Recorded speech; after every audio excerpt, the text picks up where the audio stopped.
Hello दोस्तों, स्वागत है आपका अपना चैनल कृष्णा आरआरबी क्यूज पर। और ये जो क्यूज का सिलसिला चल रहा है उसे आगे बढ़ाते हैं। तो आइए शुरू करते हैं। Group A, group B, group C. Group A से क्वेश्चन। अली कुली सलीम और अबू ताकिब कलीम किसके शासनकाल के दौरान महत्वपूर्ण कवि थे? शाहजहां। ठीक है, शाहजहां।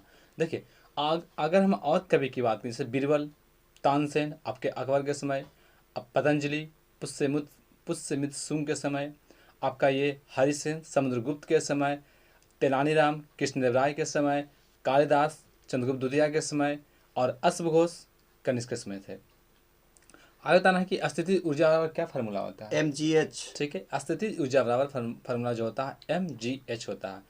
अब देखिए, अगर हम बात करें kinetic energy equal to half m v square, यानी गतिज ऊर्जा equal to half m v square होता है। देखिए, जो गतिज जो आपका स्थिति ऊर्जा है आपका मेन रूप से आपका ऊंचाई पर डिपेंड करता है। ये दोनों जो गतिज ऊर्जा है और यांत्रिक ऊर्जा है, दोनों गतिज ऊर्जा और जो स्थिति ऊर्जा है दोनों यांत्रिक ऊर्जा का रूप है। आगे बताना है कि भारत में खादी और ग्रामोद्योग सहकारी उत्पाद संघ लिमिटेड की स्थापना कब की गई? 1954। ठीक है, 1954 में की गई। अब आपका 1954 में ही आपका सेल की स्थापना किया गया था। आज सेल का प्रथम महिला अध्यक्ष आपका सोहा मंडल है। अगर एक है नस्कॉम, नस्कॉम का जो पहला महिला जो अध्यक्ष है वह है रेखा मेनन है। आगे बताना है कुतुबुद्दीन ने खुद को दिल्ली का सुल्तान घोषित कर दास राजवंश का शासन की शुरुआत कब की? 1206। ठीक है, कुतुबुद्दीन ने दास वंश यानी गुलाम वंश का स्थापना किया था 1206 में। देखिए, अगर हम कुतुबुद्दीन को ही लाख बख्श कहा जाता है। कुतुबुद्दीन ने ही कुतुब मीनार की स्थापना की। अगर हम बात करें दिल्ली में जो सल्तनत काल था वो 1206 से 1526 तक चला था। इसमें जो वंश थे, एक ट्रिक इसके माध्यम से याद रख सकते हैं, जैसे गुल खिला तो सैयद लोधी यानी गुलाम वंश, गुल खिला यानी खिलजी वंश, तो तुगलक वंश, खिला तो सैयद लोधी यानी सैयद वंश और लोधी वंश। इससे हम इसका स्थापना के भी संस्थापक को भी याद रख सकते हैं।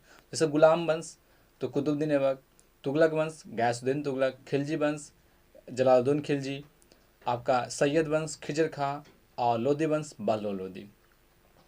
आगे बताना है कि वीरेंद्र सहवाग के अलावा किस भारतीय क्रिकेट खिलाड़ी को टेस्ट मैच में 13 शतक लगाया? करुण नायर। ठीक है, करुण नायर तीसरा शतक लगाने में दूसरा मतलब दूसरा भारतीय खिलाड़ी कह सकते हैं।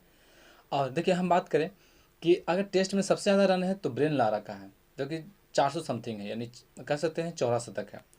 अब देखिए, दोहरा शतक लगाने वाले ओडीआई में बात करें तो सबसे पहला जो खिलाड़ी है सचिन तेंदुलकर है। भारत की तरफ से आपका वीरेंद्र सहवाग ने लगा चुके हैं, ये रोहित शर्मा 3-3 लगा चुके हैं।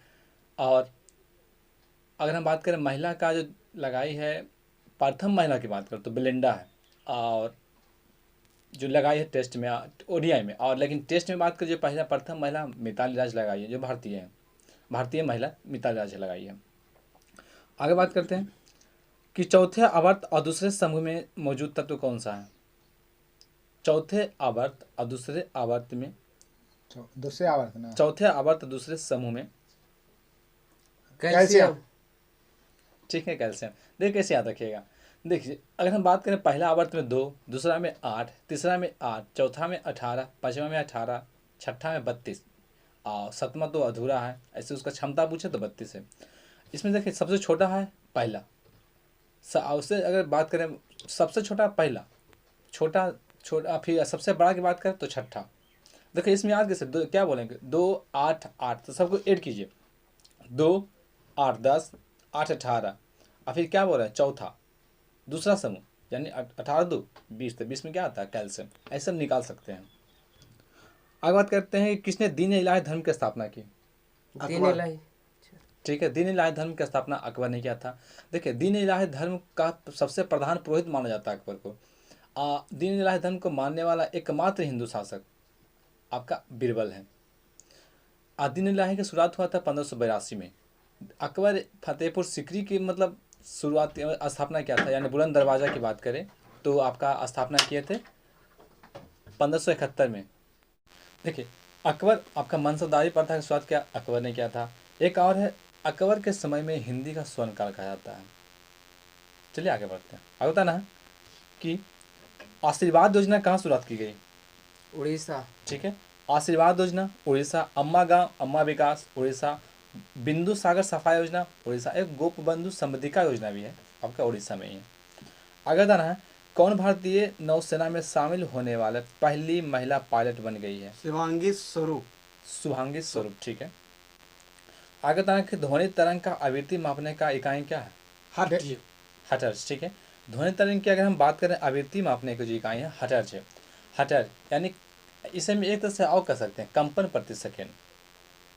देखिए अगर हम बात करें ध्वनि तरंग आपका अनुदैर्ध्य तरंग है, ये इसमें संपीड़न और विलयन होते हैं। तो जब ध्वनि तरंग एक माध्यम से दूसरे माध्यम में जाती है तो अभी का आवृत्ति अनचेंज रहता है, यानी आवृत्ति नहीं बदलती है, लेकिन उसका चाल और तरंगदैर्ध्य क्या होते हैं, बदल जाते हैं।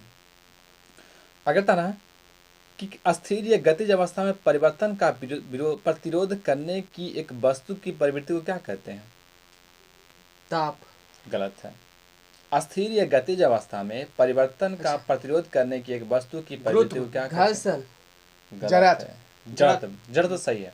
देखिए आपका हम बात करते हैं जड़त्व। जड़त्व आपका द्रव्यमान का, जड़त्व का जो मान होता है द्रव्यमान होता है। जड़त्व देखिए एक गति जड़त्व होता है, एक विराम जड़त्व होता है।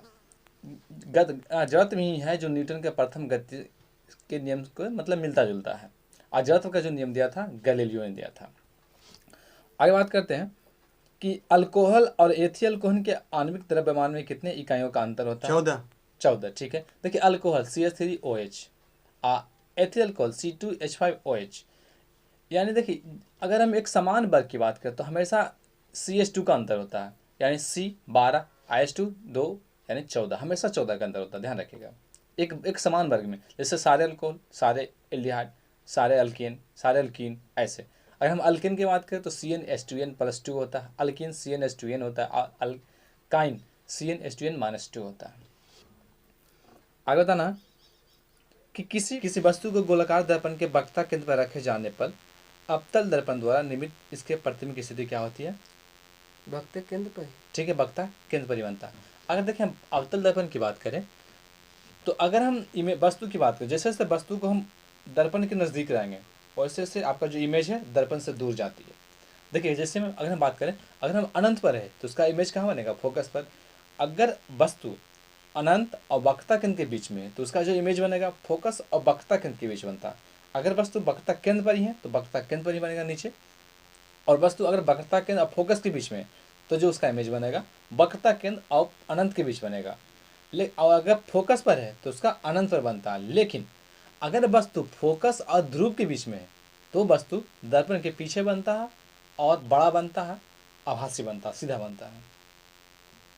आगे बताना है कि ई नाम पोर्टल पर कैशलेस भुगतान शुरू करने के लिए निजी क्षेत्र का कौन सा बैंक केंद्र सरकार से जुड़ा हुआ है?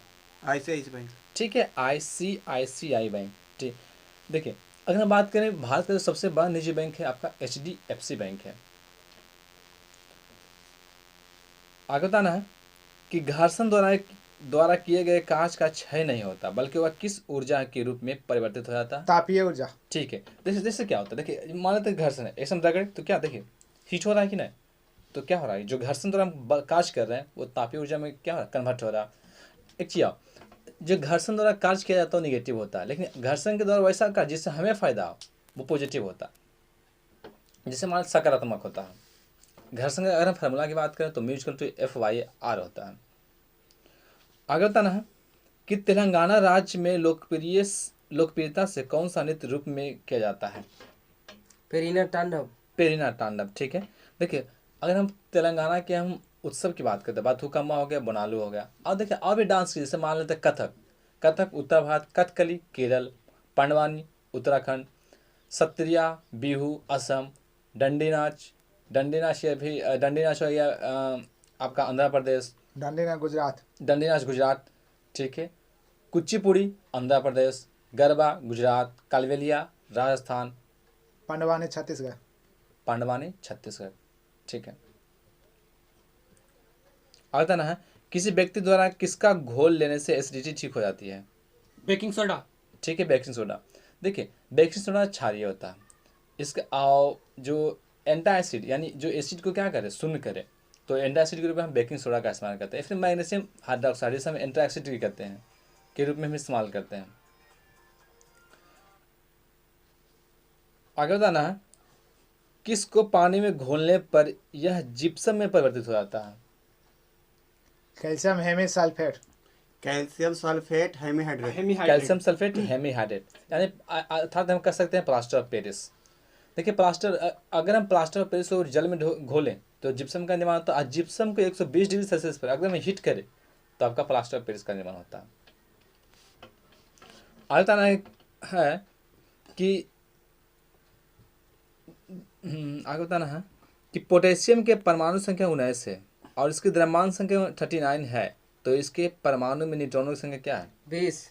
ठीक है 20। देखिए नाभिक में जो प्रोटॉन और न्यूट्रॉन का जो सम होता है वो आपका द्रव्यमान संख्या के बराबर होता है। आगे बताना है कि वह पौधा जो कायिक प्रवर्धन कर सकता है, का एग्जाम्पल दे सकते हैं? पपीता। नहीं। कायिक प्रवर्धन, देखिए कायिक प्रवर्धन का मतलब वो होता है जो बीज के द्वारा ना हो, तना से हो, पत्ती से हो, अनुप्रस्थ काट के द्वारा हो। जैसे मान लेते हैं गन्ना, आपका गन्ना होता है, क्या होता है? अनुप्रस्थ काट से होता है। गुलाब। हाँ गुलाब, केला। देखिए केला भी होता है।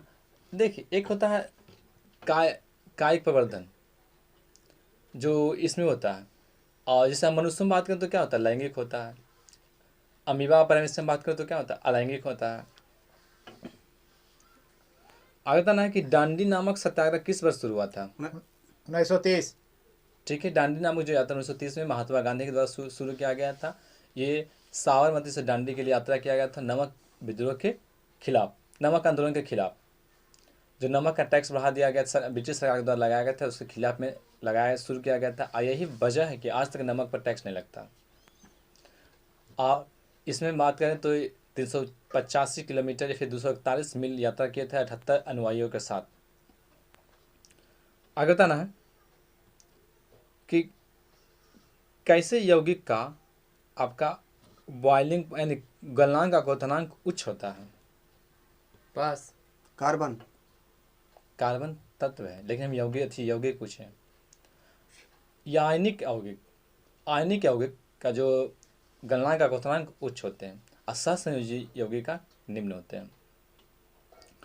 आगे बताना कि हाइड्रोकार्बन परिवार का प्रत्येक सदस्य पिछले सदस्य से किस समूह द्वारा अलग होते हैं? मिथाइल मेथिल का मेथिलीन यानी CH3। देखिए क्या होता है कि अगर सेम वर्ग में है, सेम वर्ग का अगर कोई तत्व है, सेम वर्ग का अगर यौगिक है यानी हाइड्रोकार्बन है, तो उसमें अंतर CH2 का होता है।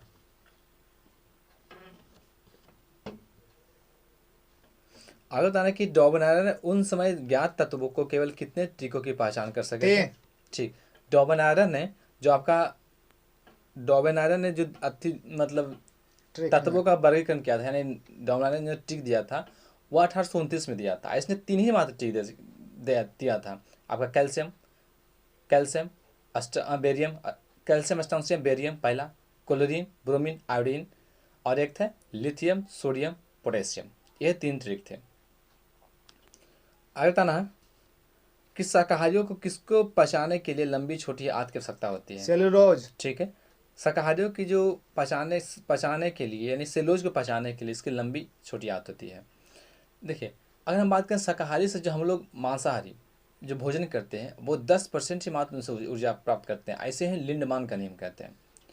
आगे बताना है कि किस खिलाड़ी की आत्मकथा का नाम प्लेइंग इट माई वे है? सचिन तेंदुलकर। ठीक है, सचिन तेंदुलकर का आत्मकथा का नाम प्लेइंग इट माई वे है। अगर हम दावाल की बात करें तो Rahul Dravid, believe Suresh Raina, a test is not enough, test of my life आपका ये युवराज सिंह का है। एक है a century is not enough, Sourav Ganguly का है। रेगिस्तान मरुस्थल कहाँ स्थित है? अफगानिस्तान। ठीक है, रेगिस्तान जो मरुस्थल है वो अफगानिस्तान में है। अगर बोले चोलिस्तान जो कि थार मरुस्थल का भाग है वो आपका पाकिस्तान में स्थित है। अगर हम बात करें सबसे जो बड़ा मरुस्थल है सहारा, अगर हम एशिया की सबसे बड़ी बात करें तो मंगोलिया, और भारत की बात करें तो थार। आगे बताना कि समरूप अंग है, जिसकी काम करने के समान है और विकसित अलग अलग। देखिए समरूप अंग वो अंग है जो समरूप अंग यानी जो देखने में समान हो। जैसे मान लेते हैं पक्षी, मतलब चमगादड़ के पंख हो गया आपका, कोई आप दूसरे पक्षी का भी पंख ले सकते हैं। लेकिन एक होता है समजात अंग जिसका उत्पत्ति एक समान हो, जैसे बिल्ली का अगला टांग, हम लोग का हाथ, घोड़े का अगला टांग, ये समजात अंग होते हैं। आगे बताना है कि अलमाटी बांध का निर्माण किस नदी पर किया गया है? कृष्णा नदी। ठीक है, अलमाटी जो बांध है कृष्णा नदी पर। अगर हम बात करें सबसे बड़ा बांध भारत का है तो आपका टिहरी बांध है, जो सबसे ऊंचा बांध है। लेकिन अगर सबसे बड़ा बांध करें तो आपका हीराकुंड बांध है। और सबसे ऊंचा द्वितीय बांध की बात करें तो भाखड़ा नांगल है। अगर दो तत्व आपस में जुड़कर एक नए यौगिक तत्व यानी यौगिक का निर्माण करते हैं तो वो कैसे क्रिया है? संयोजन अभिक्रिया। ठीक है, संयोजन अभिक्रिया। अगर देखिए एक यौगिक दो भागों में टूट रहा है तो विघटन। अगर यौगिक बने और उससे उष्मा निकले तो उष्मा छिपी, और उष्मा अगर ग्रहण कर ले तो उष्मा शोषी। अलग अलग प्रतिध्वनि को सुनने के लिए ध्वनि के स्रोत से अवरोध की न्यूनतम दूरी कितनी होनी चाहिए? 17 मीटर। 17.2 मीटर। 17.2 मीटर, यानी लगभग 70 मीटर की बात कर सकते हैं। देखिए ध्वनि का जो इक्वम सुनते हैं, ध्वनि के परिवर्तन के कारण सुनते हैं। अगर हम बात करें दो अस्पष्ट ध्वनि के सुनने के लिए आपका कम से कम 1/10 सेकेंड भी होना चाहिए, यानी जिसको कहते हैं श्रुति निर्बद्ध कहते हैं। एक दोहरी अपघटन की अपक्रिया के दौरान अभिक्रियाओं के बीच क्या आदान प्रदान होता है? एक आयन। दोहरी, ठीक है, आयन। जैसे देखिए अपघटन अपक्रिया, तो अपघटन अपक्रिया के दौरान क्या होता है ना कि दोनों जो एलिमेंट होते हैं उसके बीच आयनों का आदान प्रदान होता है। आगे बताना है कि पृथ्वी का द्रव्यमान लगभग कितना है? 6 × 10⁻24 kg। ठीक है, पृथ्वी का हम द्रव्यमान की बात करें तो 6×10⁻24 किलो होता है। त्रिज्या की बात करें तो 6.4×10⁻6 मीटर होता है। अगर हम बात करें चंद्रमा का द्रव्यमान बटा पृथ्वी का द्रव्यमान तो 1/81 होता है। अगर ये वीडियो आपको अच्छा लगे तो उसको लाइक कीजिए, शेयर कीजिए, कमेंट्स कीजिए और सब्सक्राइब करना ना भूलें।